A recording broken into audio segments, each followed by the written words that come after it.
అదేవిధంగా మన PSCS direct chairman Ambati Mahender గారు, అలా నాగేశ్వరరావు గారు, మీడియా మిత్రులు, అదేవిధంగా కోరుకొండపల్లి గ్రామవాసులందరికీ, మహిళలకు, అన్నలకు, అక్కలకు, అందరికీ, పత్రికా మీడియా మిత్రులందరికీ పేరు పేరున ధన్యవాదాలు, కృతజ్ఞతలు. ముఖ్యంగా కాంగ్రెస్ ప్రభుత్వం ఎప్పుడు పొట్ట చూస్తుంది, అదే ప్రతిపక్ష పార్టీలు ఎప్పుడు జేబులు నింపుకుంటూ ఉంటాయి.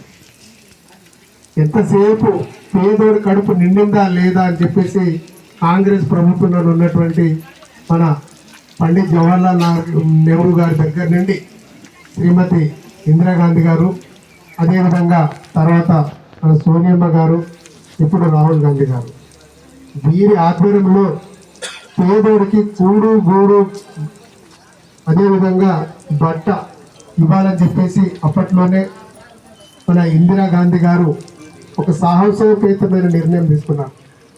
ఆ నిర్ణయం వల్లనే ఎవరైతే జమీందారుల దగ్గర వేల కొద్ది ఎకరాలు ఉన్నాయన్నీ లాక్కొని పేదోడికి పంచాలని చెప్పేసి అప్పుడు 25,000 ఎకరాలు ప్రభుత్వం మన తెలంగాణ రాష్ట్రంలో పంచింది. అప్పట్లో అందరూ సమానంగా ఉండాలి, పేదోడు కడుపు నిండాలనే ఒక బృహత్తరమైన కార్యక్రమం. అదేవిధంగా మన గౌరవ ముఖ్యమంత్రి రేవంత్ రెడ్డి గారు, అదేవిధంగా పౌర సరఫరాల శాఖ మంత్రులు ఉత్తమ్ కుమార్ రెడ్డి గారు ఇద్దరు సాహసోపేతమైన ప్రపంచంలో చారిత్రాత్మకంగా నిలిచిపోయే ఘట్టంగా ఉగాది పర్వదిన హుజూర్ నగర్లో సూర్యాపేట జిల్లాలో ప్రతి పేదోడికి 6 కిలోల సన్న బియ్యం రేషన్ ద్వారా ఇవ్వాలని చెప్పేసి ఒక చారిత్రాత్మకమైన నిర్ణయం తీసుకోవడం నిజంగా కూడా చాలా సాహసోపేతమైన నిర్ణయం. అందుకు మన మహబూబాబాద్ నియోజకవర్గ ప్రజల తరఫున, అదేవిధంగా కేశవపల్లి మండల ప్రజలు, ముఖ్యంగా గోరుకొండపల్లి గ్రామవాసులు అందరి తరఫున గౌరవ ముఖ్యమంత్రి వర్యులకు, అదేవిధంగా పౌర సరఫరాల శాఖ మంత్రులు ఉత్తమ్ కుమార్ రెడ్డి గారికి ఇద్దరికి మీ తరఫున ప్రత్యేక ధన్యవాదాలు, కృతజ్ఞతాభివందనాలు.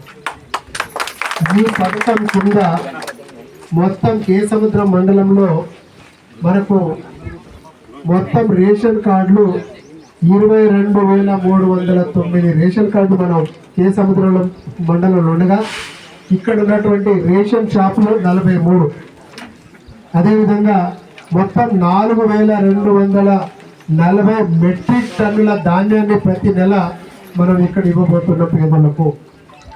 రేషన్ కార్డులు ఎంతమంది ఉంటే అంతమందికి ప్రతి ఒక్కరికి 6 కిలోల చొప్పున సన్న బియ్యం మీకు ఇచ్చే విధంగా కాంగ్రెస్ ప్రభుత్వం, గౌరవ ముఖ్యమంత్రి వర్యులు రేవంత్ రెడ్డి గారు అహర్నిశలు కృషి చేసుకుంటూ రోజుకి 18 గంటలు నిద్రపోకుండా కష్టపడుకుంటూ ప్రజలకు ఏ మేలు చేస్తే బాగుంటుందని చెప్పేసి కష్టపడుకున్నటువంటి నాయకుడు మన గౌరవ ముఖ్యమంత్రి రేవంత్ రెడ్డి గారు. మీరు చూశారు, గతంలో మహాలక్ష్ములనే కుటుంబంలో మహాలక్ష్మిని దేవతలుగా చేయాలని చెప్పేసి ప్రతి ఒక్క కుటుంబంలో మన ఇంటి ఆడపడుచును, ఇంటి తల్లిని గౌరవించాలని చెప్పేసి తల్లి పేరు మీదనే మహాలక్ష్మి పథకం కింద 200 యూనిట్ల వరకు ఉచిత విద్యుత్ కరెంటు, అదేవిధంగా బస్సులో ఉచిత ప్రయాణం మహిళలకు, 500 రూపాయల గ్యాస్ సిలిండర్, ఇవన్నీ చేసుకుంటూ పోతుండే. అదేవిధంగా 2 లక్షల లోపు రైతులు ఎంతమంది రుణాలు తీసుకున్నారో వాళ్ళందరికీ ఏకకాలంలో 21,000 కోట్ల రూపాయల రైతు రుణమాఫీ చేసే ఘనత ప్రపంచంలోనే కాదు, మొత్తం యావత్ భారతదేశంలో అంతటా ఎవరు ఇటువంటి సాహసోపేతమైన నిర్ణయం తీసుకోలేదు. అందుకే మన ప్రభుత్వానికి మనందరం రుణపడి ఉందాం. రాబోయే రోజుల్లో గతంలో నేను చూసిన చిన్నప్పుడు 1980 సంవత్సరంలో పేదోళ్ళందరూ జొన్న గటక, రాగి సంకటి, అదేవిధంగా మక్కలతోటి సంకటి చేసుకుని తినేవాళ్ళు. కేవలం కొంతమంది జమీందారులు మాత్రమే బియ్యం వండుకొని అన్నం తినేది. వాస్తవం కాదా? అప్పుడు ఆ టైంలో గౌరవ ముఖ్యమంత్రి వర్యులు దివంగత నేత కోట్ల విజయభాస్కర్ రెడ్డి గారు పేదోళ్ళు కూడా పట్టెడు అన్నం, తెల్లన్నం పెట్టాలి అని చెప్పేసి ఒక మంచి నిర్ణయం తీసుకొని ₹90 ఈ కార్యక్రమాన్ని స్టార్ట్ చేద్దామని నిర్ణయించిన తరుణంలో అప్పుడే జనరల్ ఎలక్షన్స్ వచ్చింది. మన అన్న తారక రామారావు గారు అధికారంలోకి వచ్చిన తర్వాత ₹2 కిలో బియ్యం అప్పుడు ఇచ్చిన పథకం. అదే పథకాన్ని కొనసాగిస్తుంటూ గౌరవ ముఖ్యమంత్రి వారు రేవంత్ రెడ్డి గారు తినే ముఖ్యుడు అన్నం ఏదైతే ఉందో ప్రతి మెతుకుకు విలువ ఉండాలి.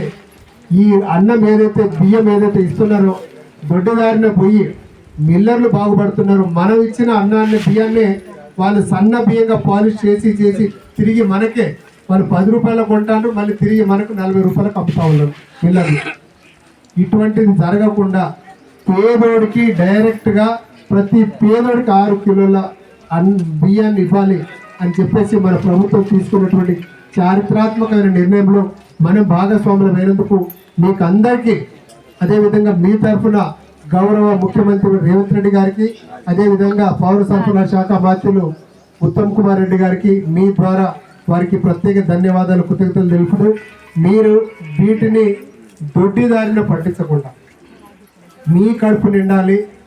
పండగ రోజే కాదు, ప్రతిరోజు పట్టడి అన్నంతో మీరు ఈ సన్న బియ్యాన్ని వండుకొని చాలా చక్కగా ఆరోగ్యవంతులుగా ఉండాలని చెప్పేసి ప్రభుత్వ నిర్ణయం. కాబట్టి ఈ బియ్యం ఏదైతే ఉందో దొడ్డిదారిన పోకుండా ప్రతి పేదోడి ఇంట్లో సన్న బియ్యం ఉడకాలి, ప్రతి పేదోడు సన్న బియ్యాన్ని తినాలని చెప్పేసి ఒక బృహత్తరమైన కార్యక్రమం కాంగ్రెస్ ప్రభుత్వం చేపట్టినందుకు మీ తరఫున ప్రభుత్వానికి ప్రత్యేక ధన్యవాదాలు తెలియజేస్తూ మీకు ధన్యవాదాలు. Thank you.